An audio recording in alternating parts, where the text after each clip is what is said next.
Siamo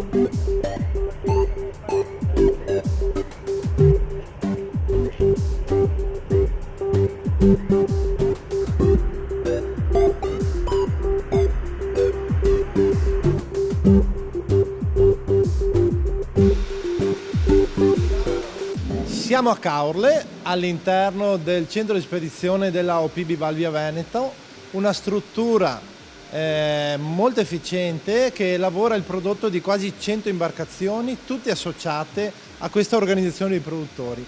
In questa realtà andiamo ad ospitare il prodotto che ci conferiscono i soci quotidianamente.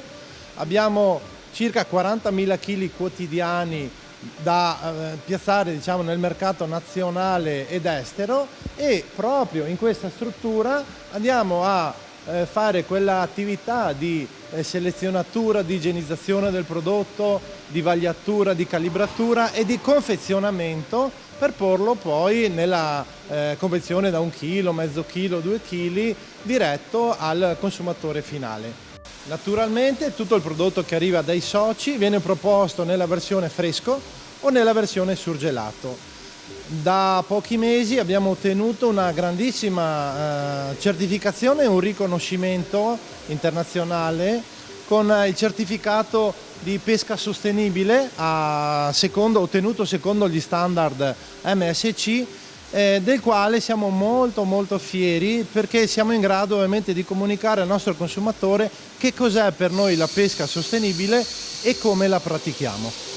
Di fronte alla Brussa abbiamo un'area destinata alla coltivazione di vongola biologica, un caso unico in Italia perché è insediato proprio di fronte a una zona non urbanizzata, prospiciente chiaramente l'area di Valle Vecchia della Brussa, dove naturalmente abbiamo anche il parco marino di Caorle.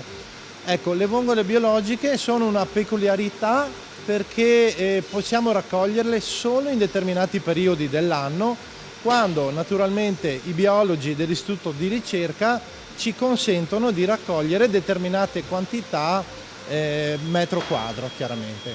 In questa parte dello stabilimento abbiamo quella rifinitura ulteriore che noi la definiamo desabbiatura, che serve per proporre un prodotto surgelato. Quindi abbiamo detto sia fresco che surgelato, ma prima di surgelarlo noi lo desabbiamo per metterlo poi chiaramente fruibile il prodotto in pentola e non nel lavello. Parliamo di vongola di mare, da non confondere con la vongola allevata di laguna. È una vongola che noi peschiamo quotidianamente in mare, quindi 2 motivi per essere orgogliosi.